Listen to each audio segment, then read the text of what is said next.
నమస్తే, ఆదాబ్. మీ DSK channel. మనం బిర్యానీ చేసుకున్నప్పుడు పెరుగు చట్నీ కూడా చేసుకుంటాం, కానీ పెరుగు చట్నీ హోటల్లో చేసుకునేంత టేస్ట్ రాదు. వై? మనం ఆనియన్స్ కట్ చేసుకున్న తర్వాత పెరుగు వేసి పెరుగులో సాల్ట్ వేస్తాం. అలా కాదు, ఆనియన్స్ కట్ చేసుకున్న తర్వాత నేను చెప్పానుగా పింక్ సాల్ట్ వాడతానని, ఈ సాల్ట్ వేసుకొని మనం దీన్ని బాగా హ్యాండ్తో ఇలా మిక్స్ చేయాలి.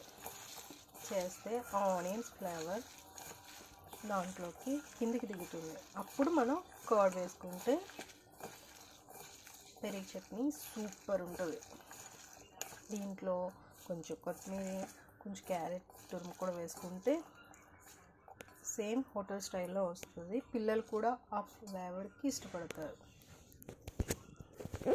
ఇలా కర్డ్ వేసుకున్న తర్వాత ఇలా మిక్స్ చేయాలి. మనం ఆల్రెడీ ఆనియన్స్ మిక్స్ చేస్తాం కాబట్టి ఆ ఫ్లేవర్ కిందకి వస్తుంది. ఇప్పుడు కర్డ్ వేసుకొని ఇలా వేసుకున్న తర్వాత కొంచెం టేస్ట్ ఎలా ఉందో చూసి అంతే, రెడీ, పెరుగు చట్నీ రెడీ. అందరూ ఈ మేడం ఏంటి అన్ని హ్యాండ్స్ యూజ్ చేస్తున్నారు అని, బాగా క్లీన్ చేసుకున్న తర్వాత హ్యాండ్తో యూజ్ చేసింది, మనం స్పూన్తో యూజ్ చేసిన టేస్ట్ డిఫరెంట్గా ఉంటుంది. ఒకసారి ట్రై చేయండి, మీకే తెలుస్తుంది.